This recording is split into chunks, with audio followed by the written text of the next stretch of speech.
बढ़ती महंगाई और एलपीजी गैस की कथित कमी को लेकर गया जिला के गुरुआ विधानसभा में विरोध के स्वर तेज होते नजर आ रहे हैं। गुरुआ प्रखंड में कांग्रेस कार्यकर्ताओं द्वारा जोरदार विरोध प्रदर्शन किया गया। प्रदर्शनकारियों ने आम जनता की समस्याओं को उठाते हुए केंद्र सरकार पर गंभीर आरोप लगाए। प्रदर्शन में गुरुआ विधानसभा के गुरारू प्रखंड के प्रभारी शौकत निशांत उर्फ नवाब अली ने कहा कि एलपीजी गैस की बढ़ती कीमतों ने आम आदमी का बजट बिगाड़ दिया है।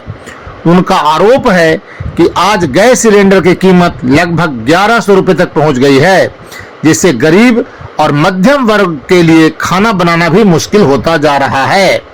शौकत निशांत उर्फ नवाब अली ने कहा कि बिहार प्रदेश कांग्रेस कमेटी के अध्यक्ष राजेश कुमार के द्वारा निर्देशित और गया जिला कांग्रेस कमेटी के अध्यक्ष संतोष कुमार के निर्देशन में गया जिले के सभी प्रखंडों में आंदोलन हुआ, जहां एक ओर आम लोगों के घरों में चूल्हा जलाना कठिन हो गया है, वहीं सरकार के समर्थक जमीनी हकीकत से दूर दिखाई दे रहे हैं।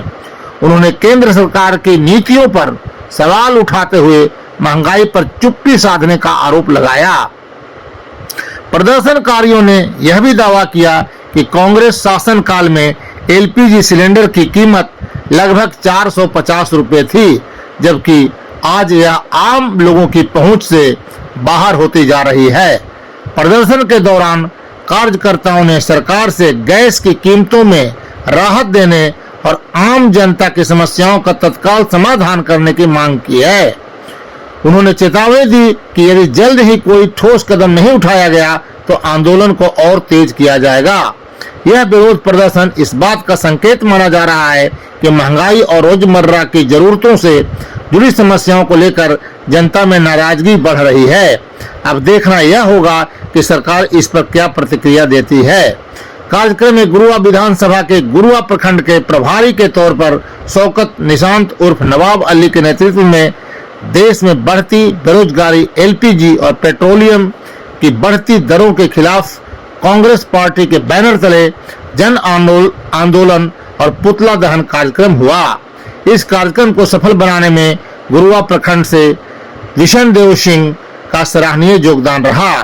कार्यक्रम में शिमारू पंचायत के नदीम खान, समाज सेवी नागेंद्र सिंह, विजय सिंह दांगी, सतीश कुमार, विशन देव, कृष्णदेव, अफजल खान, मोहम्मद निहाल, जकी अंसारी, नंदू यादव सहित कार्यकर्तागण मौजूद रहे। बहुत बहुत धन्यवाद गुरु जी।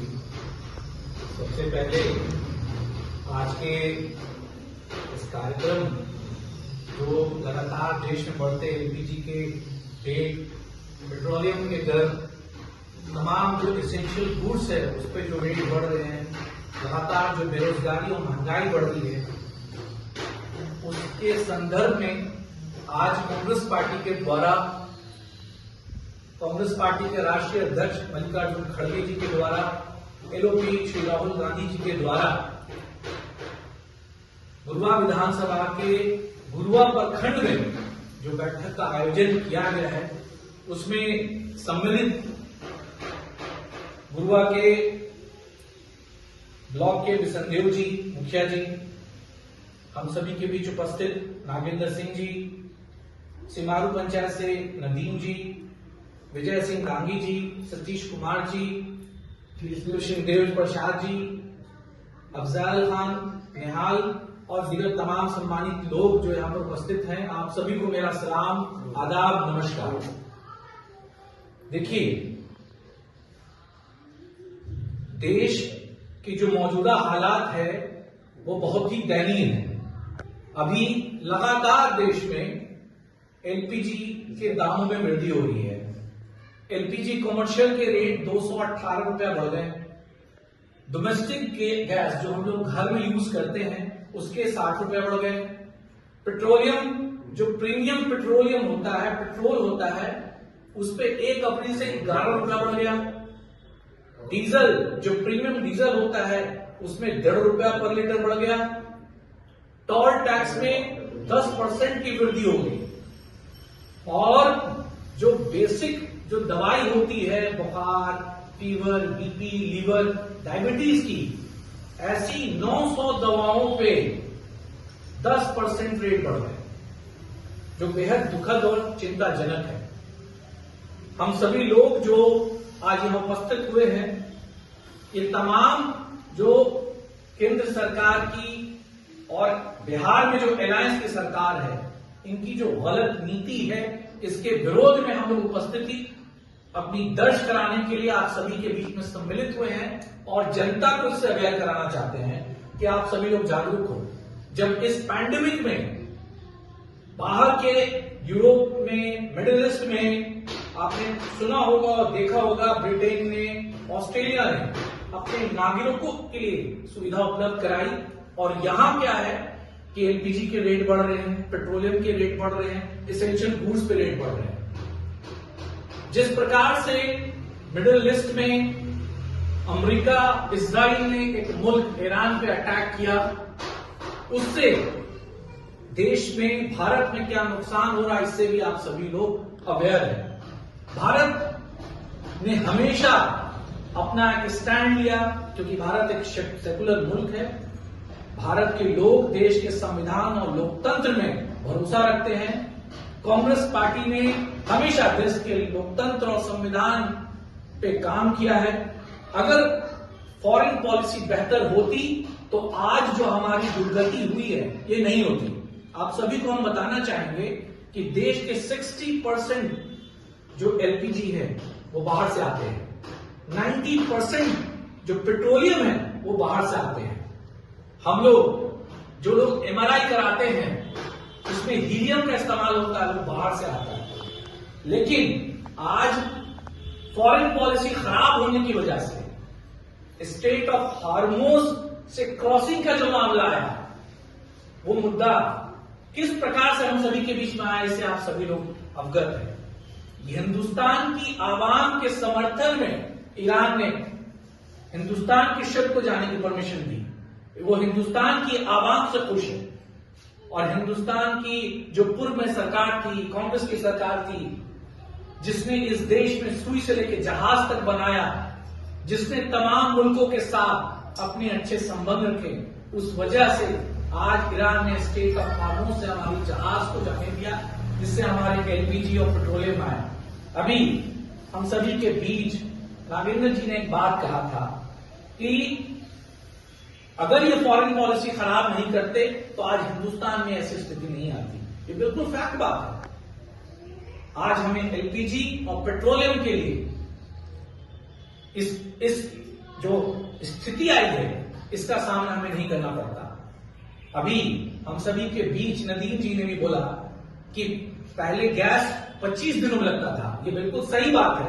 अब क्या हो गया है कि अब 25 दिनों में नंबर नहीं लगेगा, अब 35 दिनों में नंबर लगेगा, 45 दिनों में नंबर लगेगा, उसके बाद गैस उपलब्ध होगा।